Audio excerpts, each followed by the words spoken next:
et cette journée de conférence et table ronde ici sur le Déclic 2017. Alors je vous précise parce que je vois qu'il y a quelques trous au milieu. N'hésitez pas à combler les trous s'il y a des personnes qui arrivent notamment en salle. Vous pouvez vous répartir évidemment, il y a de la place notamment au niveau du centre, ici même. Alors vous avez certainement suivi cette actualité, on en parlait d'ailleurs tout à l'heure, il y a quelques jours au sujet de l'attaque par mail à l'encontre de plusieurs millions d'utilisateurs de Netflix à travers le monde. Peut-être que vous avez été touché d'ailleurs. Épidémie qui avait pour but de voler les codes de carte de crédit des abonnés, c'est toujours sympa. Je parle d'épidémie parce que ce genre d'attaque est une attaque digitale, qu'on appelle d'ailleurs une cyberattaque. Tant pour les entreprises d'ailleurs que pour les organisations politiques. La question de la cybersécurité est à prendre avec énormément de sérieux aujourd'hui. Cybersécurité, cybercriminalité. Alors pourquoi ces menaces concrètement? Quels sont leurs enjeux? Bien au-delà évidemment du simple défi de geek. On s'est tous posé la question un jour de savoir comment on pouvait pirater quelque chose. On est bien au-delà de ça aujourd'hui. Et on va aborder évidemment ce sujet avec Jean-Paul Alibert qui est le président de T-Systems France. Je vous propose de l'applaudir chaleureusement. Merci pour lui.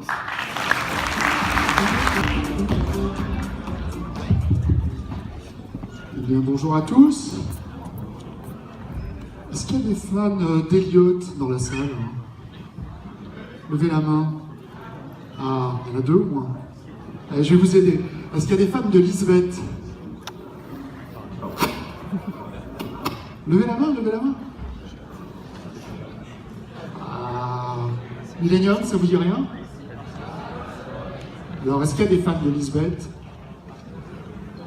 La série, elle était mieux que le film. Hein. Est-ce qu'il y a des fans de Mr. Robot? Ah, ben voilà. Bon, on va parler de cybersécurité, mais on va surtout pas parler que de hackers et surtout pas de Black Hat. Puisqu'en fait, j'anime le comité cybersécurité du Syntec numérique, qui vous accueille aujourd'hui. Et en fait, ce qu'on souhaite vous montrer et vous aider à prendre conscience, c'est que au sein du numérique et a fortiori aussi en cybersécurité, en fait, il y a plein de métiers différents. Et donc, si vous pensez connaître la cybersécurité juste parce que vous avez vu Mr. Robot et Millennium et d'autres, en fait, c'est pas que ça. C'est beaucoup plus que ça. Alors, on va commencer. Ah, tout vient d'un coup, c'est pas grave. D'abord, la cybersécurité, c'est un très grand marché. En France, cette année, ça va représenter environ 1 milliard d'euros. 1 milliard d'euros pour un sujet dont on parle beaucoup, mais dont on ne pense pas forcément, qui génère beaucoup d'activités et qui offre beaucoup d'emplois. En fait, c'est aujourd'hui à peu près 25 000 emplois en France. 25 000 emplois en France. Et c'est un marché qui est en croissance de l'ordre de 6 à 9%. Et en fait, il pourrait aller beaucoup plus vite, mais on manque de bras. Et donc, si vous avez envie de rejoindre les métiers, et on va en parler, de la cybersécurité, eh bien, vous allez voir qu'il y a de l'avenir. Alors, pourquoi c'est aussi animé, tendu, et pourquoi c'est devenu un marché aussi gros qu'on peut ramener à le cloud, ce qu'on appelle le cloud public, vous savez tous à peu près ce que c'est 1,5 milliard en France. Hein. Là, on parle d'1 milliard en cybersécurité, donc c'est déjà très gros. Pourquoi? Parce que vous lisez la presse, hein, donc vous le savez, les attaques de tout type et de toutes origines sont en explosion. C'est en gros 70% de plus chaque année. Donc chaque année, il y a 70% de plus d'attaques et de dégâts. Je reviendrai pas sur, mais je vais faire quand même, sur NotPetya qui venait probablement de l'Est et qui a attaqué un certain nombre d'entreprises européennes. En fait, c'était que du dégât collatéral. Et on va dire les 10 premières victimes, ça leur a coûté 1 milliard d'euros. C'est des sommes faramineuses. 1 milliard d'euros pour les 10 premières victimes de NotPetya. Ça, c'est une victime collatérale, on va dire, de lutte politique. mais il y a les mafias, il y a les vols de carte bleue, il y a aussi l'espionnage industriel, et puis il y a tout un tas de types de risques qui sont liés à la cybersécurité, dont les entreprises et les collectivités et les États doivent se protéger. Je ne relis pas tous les chiffres que vous avez derrière moi, mais clairement, on le voit, ça nous aide d'ailleurs, puisque nous, T-Systems, nous sommes l'un des acteurs de ces sujets, clairs, de cybersécurité. Ça nous aide beaucoup, c'est un peu malheureux de le dire, mais la publicité, la médiatisation qu'il y a autour de ces sujets depuis 2 ans font que la demande de protection des entreprises est en train d'exploser. Pourquoi ça explose? Parce que finalement, c'est assez intéressant. Une semaine avant notre PETIA, il se trouve que j'avais organisé une table ronde, un déjeuner, et l'un des RSSI, donc responsable de la sécurité informatique, d'une des grandes entreprises, nous a dit à ce déjeuner, eh bien, nous, ça fait une semaine qu'on a enfin, un mois, qu'on a enfin réussi à protéger tous nos postes de travail pour qu'ils soient à jour en version virus. Tout le monde a dit, ouais, super. Une semaine plus tard, c'était une semaine avant, une semaine plus tard, cette entreprise est tombée à cause de PETIA, de notre PETIA. Les postes de travail, les réseaux, évidemment, on sait très bien que l'un des moyens d'accéder, c'est les réseaux. Les grandes infrastructures qui sont dans les grands data centers, les applications. Hein, tous les développeurs aujourd'hui doivent tenir compte de la sécurité, c'est ce qu'on appelle le security by design. Et puis les objets connectés. Hein, vous avez vu que ce qu'on appelle le déni de service, hein, c'est j'attaque avec des milliers ou des millions même d'objets connectés l'informatique d'une entreprise pour juste la saturer, hein, c'est ce qu'on appelle un déni de service. Ça, les plus gros qui ont été faits ces derniers temps, c'était fait à partir de caméras de surveillance, hein, des petites caméras à 50 €. C'est sûr que 50 €, c'est pas beaucoup d'argent pour pouvoir mettre beaucoup d'intelligence pour faire de la protection. Mais aujourd'hui, ce type d'objet doit être protégé eux-mêmes, évidemment, parce que si vos vidéos vont sur l'internet, c'est quand même gênant, mais aussi pour qu'ils ne soient pas utilisés comme objet d'attaque. Et donc vous avez ces 5 grands domaines, et puis sur chacun de ces 5 grands domaines, vous avez plein de types d'attaques. Vous avez des attaques d'intrusion, des attaques de déni de service, des attaques de vol de données. Et finalement, pour les entreprises, se protéger contre les attaques de cybersécurité, c'est finalement se protéger contre tout un tas de types de sujets, et en plus venant de différents types d'acteurs potentiels. Hein, comme je disais tout à l'heure, ça peut être les États, ça peut être les mafias, ça peut être des groupes des groupes politiques, ça peut être voilà, tout un tas des anarchistes, hein, comme dans Mr. Robot.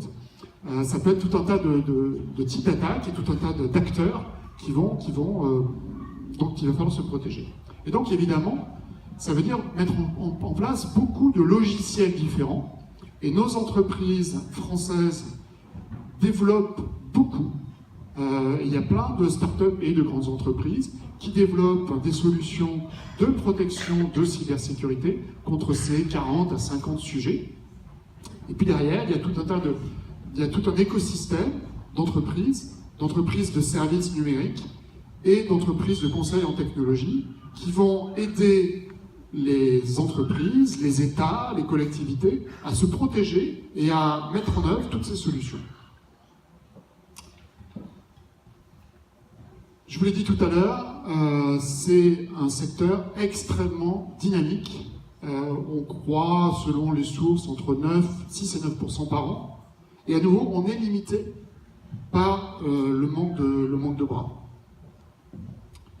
Donc 24 000 emplois. À nouveau, vous pouvez rejoindre des entreprises qui développent les logiciels, vous pouvez rejoindre des entreprises qui intègrent les logiciels dans les entreprises, qui conseillent les entreprises sur leur protection, les réponses aux menaces, etc. Et vous pouvez aussi intégrer les entreprises qui mettent de la sécurité au sein des objets, que ce soit une voiture, une caméra ou quoi que ce soit, donc des objets connectés en général et donc sensibles à ces sujets-là.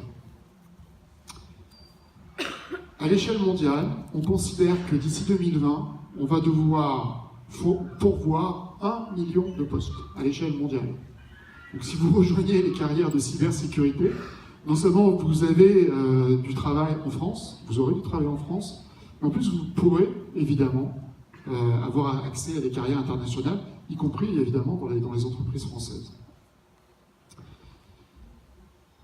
La cybersécurité, je l'ai dit au début, c'est pas que des hackers blancs ou noirs, c'est tout un tas de carrières différentes. Parce qu'il y a tout un tas de sujets, et il y a une complexité qui fait qu'on a besoin aussi d'organiser les choses. Et donc, vous voyez ici les 5 familles de métiers qui ont été définies par le Syntec numérique autour de la cybersécurité. D'abord, il faut des personnes pour piloter tout ça. Dans les entreprises, le grand responsable de la cybersécurité, c'est ce qu'on appelle le RSSI à nouveau, responsable de la sécurité des systèmes d'information. Donc c'est le patron de l'équipe cybersécurité. C'est lui qui va conseiller les directions générales, la direction informatique, et qui va animer toute la veille, toutes les mesures de prévention, de protection et de réponse aux attaques. Ensuite, il y a les managers de projets et de cycle de vie de la sécurité. Et donc, c'est ceux qui sont des chefs de projet qui vont avoir le rôle de piloter en général les projets d'intégration de solutions logicielles, de solutions matérielles, évidemment, et donc de mettre tout ça à la disposition des métiers de l'entreprise ou de la collectivité ou de l'État, et aussi des États. Le troisième, c'est le maintien en conditions opérationnelles. En fait, c'est toutes les personnes qui vont être là pour surveiller, détecter, analyser les attaques potentielles, et ça, si possible, en temps réel. Donc il y a tout un tas de types de logiciels qui permettent de visualiser et d'analyser avec de plus en plus des technologies de type Big Data, de type intelligence artificielle.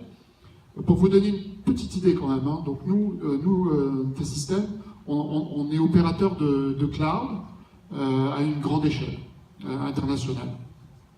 On subit 300 attaques par minute. 300 attaques par minute. Donc vous vous doutez bien qu'il ne suffit pas d'avoir 10 personnes derrière des écrans pour traiter ça. Il faut beaucoup de logiciels, beaucoup d'intelligence, beaucoup de big data, beaucoup d'intelligence artificielle. Alors ça va de choses très simples comme de détecter que moi, Jean-Paul, je suis en train de me connecter en même temps à Paris et à Tokyo. A priori, il y a un petit problème. Mais ça peut être des choses beaucoup plus complexes et beaucoup plus fines que ça. Et donc, si on a des logiciels avancés, à nouveau faisant appel aux technologies de big data et d'intelligence artificielle, on est capable de détecter en temps réel ce type de menace. Sinon, ça passe. Et on fait partie de la moyenne des entreprises, parce qu'on considère qu'en fait, le temps moyen entre une intrusion dans le système d'information et l'attaque elle-même est de plusieurs mois. Et donc tout l'enjeu pour les entreprises, c'est évidemment de réduire le plus possible ce temps. Partir du principe que, quels que soient les acteurs, ils vont réussir à passer, et donc faire en sorte que ça soit le plus difficile possible. C'est comme quand vous mettez une serrure à 3 points, vous espérez que le cambrioleur il va aller chez le voisin qui a une serrure à 1 point, mais vous savez que de toute manière, avec votre serrure à 3 points, il va rentrer. C'est le grand principe de la cybersécurité. On sait que ça va rentrer, on essaie de retarder tout ce qu'on arrive à faire, on sait que ça va rentrer, et donc quand ça rentre, il faut absolument qu'on ait la détection la moins lente possible, et la réponse la plus efficace possible. Et donc ces personnes-là sont responsables de ça. Et puis derrière, quand on a identifié, on pose combien de temps ? C'est-à-dire 1 minute ? Okay.